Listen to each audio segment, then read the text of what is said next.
So hello students, आज हम लोग पढ़ेंगे types of power in AC circuit. मतलब एसी सर्किट में पावर जो होती है वो किस किस प्रकार की होती हैं।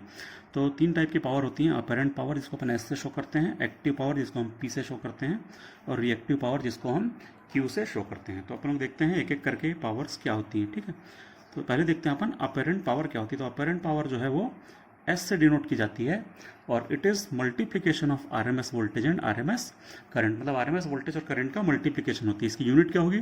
तो वोल्टेज की यूनिट क्या होती है? वोल्ट होती है। और करंट की यूनिट क्या होती है? वो होती है एम्पियर। तो इसकी यूनिट क्या होती है? वोल्ट एम्पियर, या सिंपली अपन इसको वीए से शो करते हैं। जैसे बड़े सिस्टम होते हैं तो इसी की यूनिट हो जाती है केवीए, और बड़े सिस्टम्स के लिए इसी की यूनिट हो जाती है एमवीए। ठीक है, ये जो पावर होती है एक्चुअल में इसको अपन लोग वॉटलेस पावर भी बोलते हैं, या इसी को हम लोग आइडियल पावर भी बोलते हैं। ठीक है, और ये एक्चुअल में उन सिस्टम्स में अपन इस पावर को यूज़ करते हैं जहां पर हमको एक्चुअल में पावर फैक्टर जो रहता है वो पता नहीं रहता है।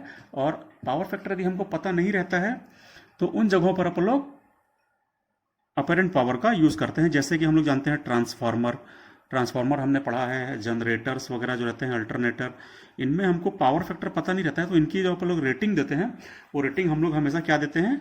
वीए, केवीए या एमवीए, मतलब उसमें हम लोग रेटिंग अपेरेंट पावर के रूप में देते हैं। ठीक है, इसका फॉर्मूला क्या है? S is equal to V I. तो हम लोग इसको और क्या लिख सकते हैं? S is equal to V I, और वी को अपन क्या लिखते हैं? V is equal to I Z होता है।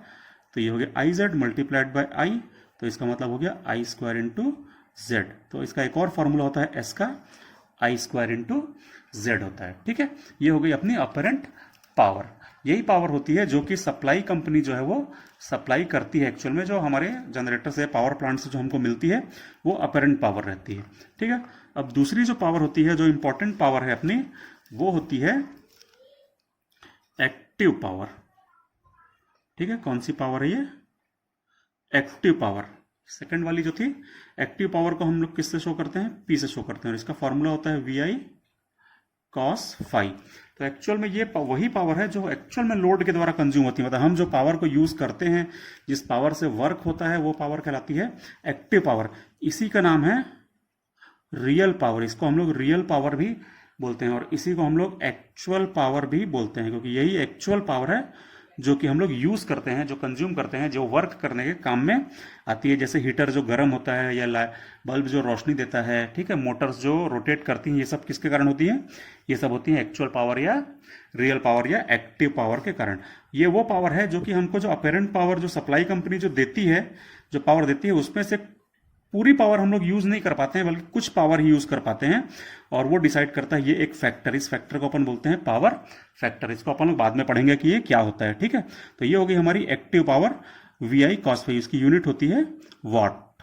ठीक है, बड़े सिस्टम्स में यही किलोवाट हो जाती है, मेगावाट हो जाती है। और आप लोग समझ चुके हैं कि ये एक्चुअल पावर है जो कि लोड के द्वारा कंज्यूम की जाती है। ठीक है, तीसरी जो पावर होती है वो कहलाती है रिएक्टिव पावर। ठीक है, तो हम लोग जानते हैं कि हमारे करंट के जनरली के दो कंपोनेंट होते हैं, एक एक्टिव कंपोनेंट होता है और एक रिएक्टिव कंपोनेंट होता है। तो जब एक्टिव कंपोनेंट को अपन लोग वोल्टेज से मल्टीप्लाई करते हैं तो हमको एक्टिव पावर मिलती है। जब हम रिएक्टिव कंपोनेंट को वोल्टेज से मल्टीप्लाई करते हैं तो हमको रिएक्टिव पावर मिलती है। इसको अपन शो करते हैं क्यू से।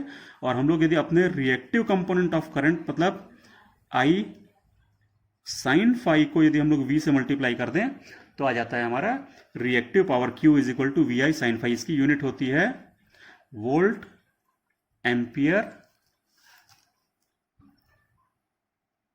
रिएक्टिव। ठीक है, वोल्ट एम्पियर रिएक्टिव, शॉर्ट में इसको लिखते हैं VAR, वोल्ट एम्पियर रिएक्टिव। ये इसकी यूनिट होती है। ये एक्चुअल में वो पावर है जो कि लोड के द्वारा कंज्यूम नहीं की जाती, लेकिन फिर भी ये सप्लाई कंपनी से आती है, और फिर सेकंड नेगेटिव हाफ साइकिल में ये वापस सोर्स की तरफ चली जाती है। तो ये वो पावर है जो कंटिन्यूअसली सर्किट में बैक एंड फोर्थ ट्रेवल करती है विदाउट डूइंग वर्क। ठीक है, तो विदाउट डूइंग वर्क ये सर्किट में बैक एंड फोर्थ ट्रेवल करती रहती है, सोर्स से लोड की तरफ जाती है और फिर लोड से सोर्स की तरफ वापस आ जाती है। ये कोई वर्क के लिए नहीं जिम्मेदार होती, ठीक है, रिस्पॉन्सिबल नहीं होती है। इसका फॉर्मूला क्या है? V I sine phi. तो क्यू इज इक्वल टू होता है वी आई साइन 5। V का फॉर्मूला अभी अभी हम लोग ने देखा कि V क्या होता है, वो होता है I इंटू जेड। तो अपन लिख ले I इंटू जेड, ये एक और I है, ये हो गया I, और यहाँ अपन लिख लेते हैं साइन फाई। तो Q इज इक्वल टू हो गया I Z into I sine phi. I into I क्या हो जाएगा, ये हो जाएगा आई स्क्वायर।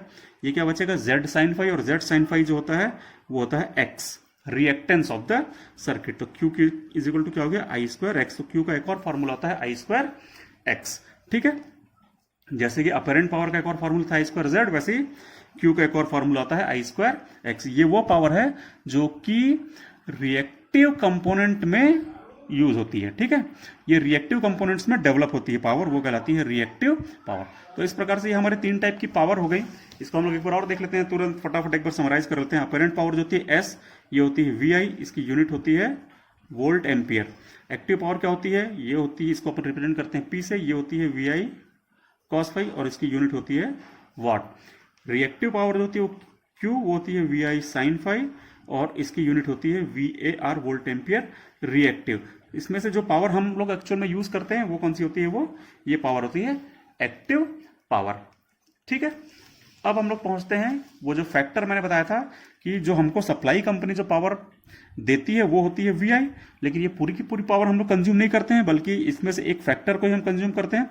और जब हम इसमें एक फैक्टर जिसको अपन बोलते हैं पावर फैक्टर, जब हम उसको मल्टीप्लाई करते हैं और हमको जो पावर मिलती है वो पावर हम लोग एक्चुअल में कंज्यूम करते हैं, तो ये होता है हमारा कॉस फाई जो होता है वो कहलाता है पावर फैक्टर। जब हम इसको सप्लाई कंपनी के द्वारा दिए गए पावर से मल्टीप्लाई करेंगे तभी हमको एक्चुअल पावर मिलती है। अब ये होता क्या है पावर फैक्टर, तो अपन देख लें। Power factor is equal to होता है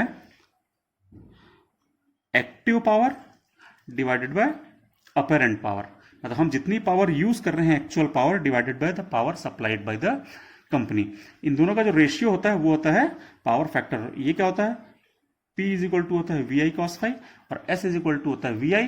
जब हम इसको सॉल्व करेंगे तो वी आई कैंसिल हो जाएगा और पावर फैक्टर आ जाएगा कॉस फाई। तो पावर फैक्टर क्या होता है, ये होता है कॉस फाई। पावर फैक्टर का एक और फॉर्मूला होता है जो अपन ने सीरीज सर्किट में पढ़ लिया है, उसको वो कहलाता है आर अपॉन जेड। ठीक है, तो ये हो गया हमारा पावर फैक्टर।